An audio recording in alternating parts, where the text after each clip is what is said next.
do you ever find yourself short on time? This can make it feel really difficult to fit in practice, right? I've even found that some people almost feel guilty because they don't have the time to practice, which in turn then leads to a sense of anxiety, which of course they then associate with the guitar, and as a result, they simply give up.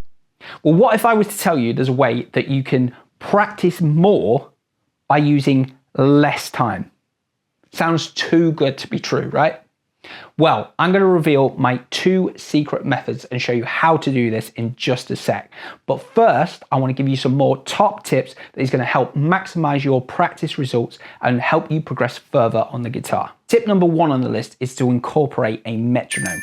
Now, this doesn't need to be a physical device. It could be an app on a phone, or you could even type into Google the word metronome, and hey presto, you've got a free metronome available at your fingertips. Now, this will help your rhythm skills tremendously, but even more importantly than that, it allows you to slow the song down and select a pace which is more comfortable for where you're currently at. It also allows you to set micro goals, and I think this is one of the most important things to help with one's progression. Now, let me give you an example of this. If you select a song to learn, which in this case is Thunderstruck. Now, by the way, if you would like to learn this song, the video link to this lesson is available in my description below. Now, if you click on the YouTube settings down at the bottom, you can then see that you can select on the speed settings. You'll then notice that you can customize the speed, and you'll also notice that you can increase or decrease by increments as little as 5.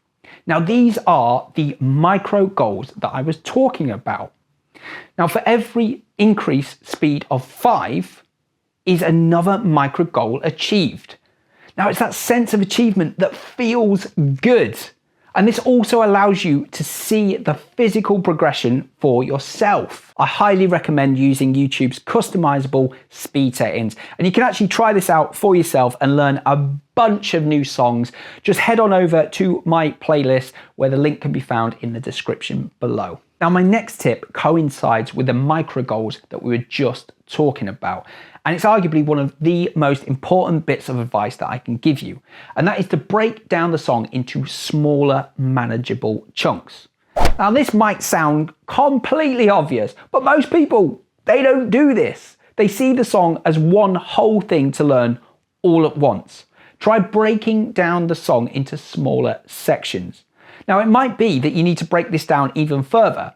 Let's say there's a chord shape you're struggling with, for example. You could break it down to singular chords. And I've got a great tip for you here.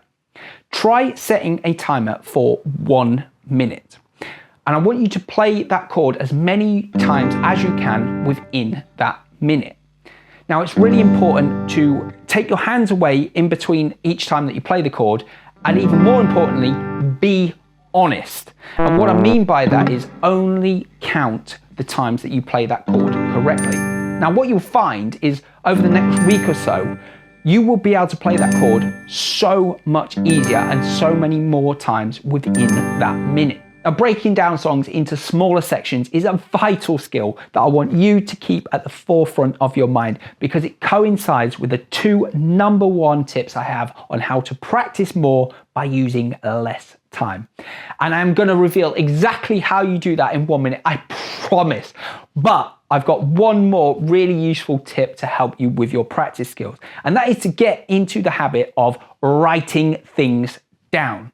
Now, whether this is writing a practice schedule or simply writing down what it is you practiced and achieved in that session.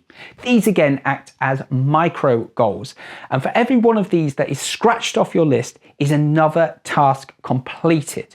That in turn leads to a sense of achievement, and you can also see the physical progress that you have made for each one that you've scratched off right in front of your eyes. Now, it's time to reveal the first way in which I can practice more by using less time.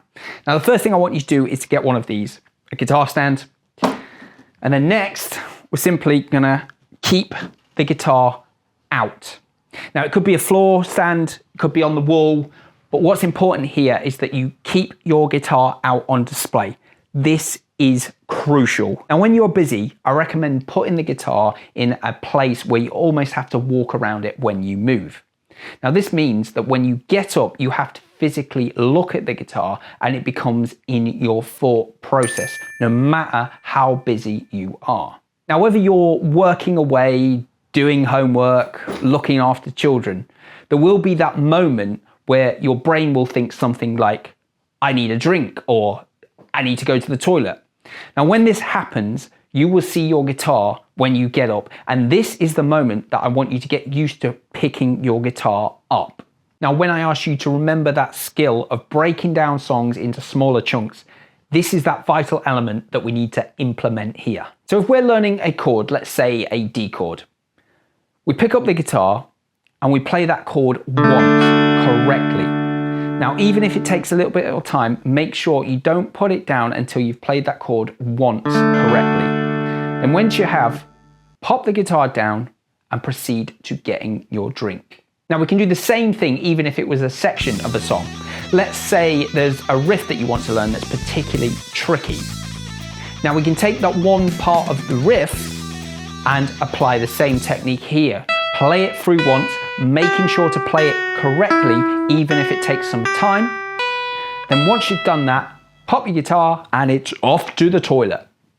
Now, once you return, pick it up, play it once again correctly, pop it down, and you can get on with your work. I know it doesn't seem like a lot of practice time. That's because it isn't. That's the magic of this. But it's not really detracting anything away from your work or the task at hand. You'll be so surprised at the amount of times that we need to get up throughout the day, and it's this regularity that is so important here. We need to learn the muscle memory movement in order to play the things that we want to learn. Now, I'm going to give you a really important bit of advice here, and I tell this to all of my pupils, and that is, if you've only got 10 minutes to dedicate to practice per day, it is so much more beneficial to do that 5 times a week than it is, let's say, one 1-hour session per week. Now, I'm going to share with you my final method of practicing more using less time. But for this one, we've got to hop into my car. Now, I am currently traveling to a gig, and I thought this would be the perfect opportunity to share with you one of my very favorite practice techniques, and it allows me to also demonstrate how I used it. Now, I know you think I'm probably a bit crazy, given the fact that I haven't got my guitar with me and I'm currently traveling. However, bear with me, because I find this to be one of the most effective practice methods that I currently use. Now, what I like to do is I like to stick on the playlist of the tracks that I am currently playing tonight. And what I do is I visualize the guitar fretboard, and as those songs are playing, I visualize each note that I'm supposed to play on the guitar while the tracks play through. This allows me to go through things like the structure of the song, any notes that I'm sort of slightly unsure of. It helps me memorize those as well. This especially works well if you half know the song or even fully know the song, but just want that extra little bit of practice before, let's say, a performance is coming up or you're doing a gig. Now, the other good thing is you basically need no equipment to be able to do this at all. You just need the playlist of the tracks that you're listening to, and you can effectively listen to it on the bus. You can do this as a passenger in a car, on the plane, on the way to work, even waiting for an appointment. It's amazing. You can practice on the go wherever you like, and I highly recommend you give it a go. All right, that's it for today's episode. I hope this was helpful and you picked up some valuable tips on how to improve your playing. Now, if you enjoyed the video and you want to show your support to the channel, just remember to smash that like button and hit the subscribe if you haven't done so already. I've got plenty more covers, tips, tricks, and tutorials that I definitely recommend you go and check out. You can do so by heading on over to my channel. Just simply click on the links available in the description below, or you can simply wait for the next video suggestion to appear just up here. Thanks for tuning in. As ever, you've been watching The Music Halls. I'm KH. Until next time, keep on rocking.